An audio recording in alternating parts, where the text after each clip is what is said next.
I didn't mean to hurt you. I just didn't care enough not to. That was the line my girlfriend gave me after I caught her cheating in our bed. Anish tales here, and this is one of those stories where the relationship did not end when I found her. It ended when I believed her. I got home just after midnight because my flight back from Denver got messed up. It was supposed to land in the afternoon, but between delays and cancellations, I ended up dragging my suitcase into our apartment close to midnight, running on airport coffee and pure exhaustion. I had texted Maya from the airport, but she never answered. That was not unusual on a Friday. She was always out somewhere, phone buried in the bottom of some glittery bag, replying hours later like time worked differently for her. I just wanted a shower and my own bed. The apartment was dark and still when I walked in. I dropped my suitcase by the door and the sound echoed harder than it should have. Then I saw the coffee table. 2 wine glasses. One of them had her lipstick on it, dark berry red, her color, and draped over the back of her reading chair was a leather jacket that was definitely not mine. That was the first moment my body knew before my brain caught up. I walked down the hall without making a sound. Our bedroom door was cracked open. I pushed it just enough to see. Maya was in bed, so was he. I did not know his name yet, just some younger guy with his arm over her waist like he belonged there. On the floor beside the bed, a condom wrapper caught the light from the street outside. It was so obvious it felt staged. I did not scream. I did not throw anything. I did not even go in. I backed out, went into the living room, sat down on the couch next to the dirty glasses, and waited. An hour later, I heard movement in the hall. The bathroom light clicked on, then off. He came out first, shirtless, stopped when he saw me, then went pale so fast it was almost impressive. No apology, no excuse. He just turned around and rushed back down the hall. I heard whispering, fast, panicked. Then Maya came out alone in her silk robe, and I watched the expression on her face change in real time. First shock, then panic, then that thing some people do when they realize they have been caught and immediately start looking for control. The guy slipped past me a minute later with his jacket and shoes in his hands. He did not look at me once. The door shut behind him and it was just us. I asked one question. How long? My voice did not even sound like mine. It was too calm. She started with the usual. Leo, it's not what you think. It's exactly what I think, I said. How long? She hugged herself and said, a few times. A few times. Like that made it cleaner. I pressed once more, and that was when she admitted it had been going on for 3 months. 3 months. 3 months while I was working late, while I was traveling for my job, while I was still building a future in my head that apparently only existed on my side. I asked why. Not because I thought the answer would fix anything. I think I just wanted to hear what kind of person she became when there was nowhere left to hide. She said I was here but not here, said I was too quiet, too wrapped up in work, too inside my own head, said this guy, Jake, was exciting, present, different. Then she said the part that really mattered. I need to figure it out, not us, him. That should have told me everything. I looked at her and thought about all the things I had done for this woman without ever keeping score, moving cities, driving her father to chemo appointments, sleeping on hospital chairs. Holding her together after the miscarriage 2 years earlier while I quietly fell apart too. And standing there in that ruined room, I realized none of that meant anything if she could still treat me like the safe option she could leave on a shelf while she tested something shinier. So I said, okay. She looked confused. I went into the bedroom, pulled my old duffel from the closet and started packing. That was the moment she got scared. What are you doing? I did not answer. Socks, boxers, jeans, t-shirts, laptop, work clothes, toiletries, charger, the basics, methodical, quiet, no slamming drawers, no revenge speech, just movement. She followed me from room to room, getting louder every minute. Stop this. You're seriously leaving over this. It was just sex. That line almost made me laugh. Just sex. Like betrayal becomes smaller if you say it casually enough. Then she said the sentence that turned the whole thing from ugly to final. I didn't mean to hurt you, I just didn't care enough not to.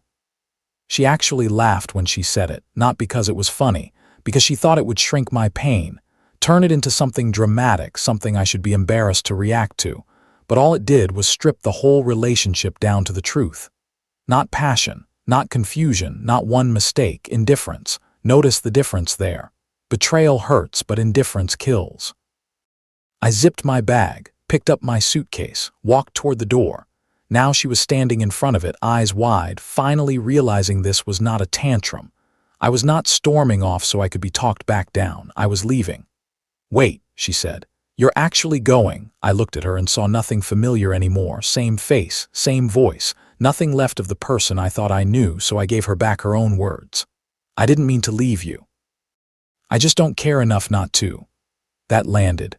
The color went out of her face, the laugh disappeared. Everything hard in her just collapsed inward. I stepped around her, opened the door, and left. No slam. No last look, just the click of the door closing behind me. I checked into a cheap hotel near the airport because I was too tired to think bigger than that. The room smelled like citrus cleaner and old AC. I sat on the bed for a while with my suitcase beside me and just listened to the silence. I did not cry that night. I just stopped, not emotionally, logistically. That is how some endings happen. Your body knows the thing is dead before your feelings catch up. At 2 in the morning, I ordered a club sandwich from room service and ate it while infomercials played in the background. When morning came, the grief showed up sideways, not through happy memories, through old injuries. I kept thinking about the miscarriage. About sitting on the bathroom floor with her when she could not stop crying. About taking time off work, cooking, handling her family, holding her through night terrors, letting "I don't know what I would have done without you" become part of how I saw myself. That was the part that really got me. I had spent years becoming the man who stays, the one who absorbs, the one who steadies everything. And in the end, all that made me was useful until something more exciting came along. By morning, the numbness had turned into clarity. Grief can wait. Logistics cannot. I moved my share of the remaining bill money out of our joint account, canceled the anniversary trip to Costa Rica I had been saving as a surprise. Then I sent her one text. "My belongings will be collected Tuesday afternoon. Your key will be left with Superintendent Lopez. Please have anything you consider yours removed before then." That was it. She answered immediately, of course. She said I was giving up, said I was not even fighting for us. Asked if that was really how little she meant to me. I did not reply. That question was almost insulting. She had slept with another man in our bed for 3 months and still thought the real betrayal was me refusing to perform heartbreak on command. I blocked her on everything after that. Social media, phone, messaging apps, even Spotify, not out of anger. Just hygiene. 3 mutual friends got the same message from me. Meyer and I had split because of infidelity on her part. I was taking space. I did not want details discussed. I did not need an audience. I just wanted the truth on record before she started editing it. On Tuesday, I hired a packing service through an app. 3 strangers in matching polos packed the rest of my clothes, books, records, chef's knives, all of it, and moved it into a storage unit. Best money I have ever spent. After that, life got very quiet. At first hotel, then a furnished sublet downtown. I went to work, came home, started running by the river. The silence stopped feeling empty and started feeling clean. 3 weeks later, one of the first updates came through a mutual friend, Derek.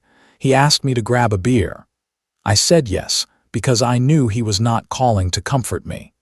He was calling because people need somewhere to put the drama they are carrying.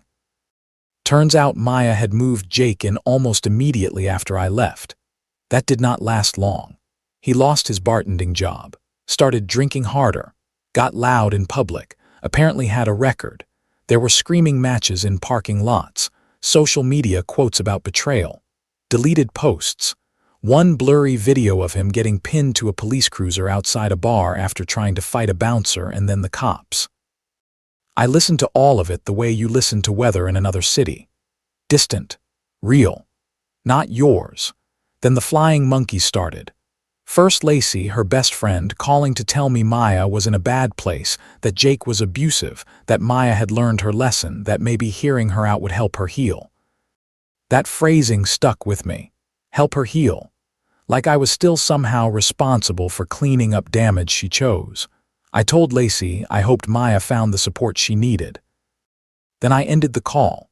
Then her sister Chelsea left me a voicemail saying people make mistakes and that abandoning Maya at her lowest was not the man she thought I was. That part almost made me laugh. They always say abandoning when what they mean is no longer absorbing consequences. I deleted the voicemail. A little later, someone dug up Jake's court records, multiple charges, previous warrant, restraining order from another ex. The guy was not a surprise. He was a pattern. Maya had not traded stability for excitement. She had traded reality for the kind of chaos that flatters you right before it ruins you. Then came Maya's own messages from new numbers, first apologetic, then desperate, then furious. One voicemail especially told me everything I still needed to know. She was crying, slurring, calling me a coward, said real love forgives, real love fights, said I was a ghost. Said she had lost everything and I could not even pick up the phone to tell her she got what she deserved. I saved that message. Not because it hurt, because it clarified. Once apology failed to get her access back, the real core came out. Rage. Entitlement. The belief that her consequences were still my emotional responsibility. After that, whatever softness I had left turned to stone, and my life kept getting better. I signed up for a woodworking class. She used to call it an old man hobby. Turns out I loved it. I started hiking with an old college friend she always found too cynical. Funny how the people someone pushes away from you tend to be the ones who help you feel like yourself again. 6 months after I walked out, I had a real apartment, big windows, river view, space for a proper workbench. My life was not exciting in the way Maya used to accuse me of lacking. It was better, solid, mine, quiet in the right places. Then one gray afternoon, I was sitting in a coffee shop near my office waiting for Ben when the bell over the door rang and Maya walked in. She froze when she saw me. I barely reacted. That was the strangest part. No rush. No knot in my stomach. Just recognition, like seeing someone from a job you quit a long time ago. She looked smaller somehow. Not physically. Just worn down. Coat too big. Shoulders tucked in. Eyes scanning my face like she was searching for some old softness she could still reach. She came over slowly. "Leo," she said. I nodded once. "Maya." She told me I looked good. I said thank you. She asked if she could sit. I told her I was waiting for a friend. She took that as permission and sat anyway, right on the edge of the chair like she knew she had no right to get comfortable. Then it all came out, how everything fell apart, how Jake was a monster, how she was in therapy, how she had been selfish and stupid. How she had thrown away the best thing she ever had, how she did not even know where to start. I listened. That is important, I listened. Not because I was considering anything, because sometimes the last dignity you give yourself is hearing the apology without needing it. Then she asked the real question. "Is there any chance, even for a coffee sometime, we could just talk?" The old me would have tried to answer gently, carefully, maybe even kindly. The new me just told the truth. "You told me the truth that night," I said. "You didn't care enough. That wasn't you being cruel. That was you being honest." Her face started to crumble as soon as I said it. I kept going. "That truth gave me everything I needed to leave. It was the only gift you gave me in those last months." She looked like I had taken the air out of the room. Then she asked the question people ask when they are finally staring at the wreckage they made. "So that's it, you just don't feel anything?" I looked at her for a second and answered with the cleanest thing I had. "I feel peace." That was the end of it, not because she accepted it, because there was nowhere left for the conversation to go after that. Ben came in right then, saw me, waved, glanced at Maya, then back at me. I stood up, picked up my coffee, and said the last thing I will ever say to her. "Take care of yourself, Maya." Not warm, not cruel, just final. And I left with my friend. I did not look back. The man she had betrayed was already gone long before she found me in that coffee shop. He walked out of an apartment one night with a suitcase and never came back. What replaced him was not colder, just clearer. Some people think betrayal ends in screaming. Sometimes it ends in silence, so complete the other person finally hears themselves. Love does not survive on history alone. And if someone can laugh while telling you they did not care enough not to destroy you, believe them the first time. Closure is not getting an apology that satisfies you. It is realizing you no longer need one. Would you have walked out that same night, or would you have stayed long enough to hear promises she had already proven meant nothing? And when someone says they did not care enough not to hurt you, is there really anything left to save after that?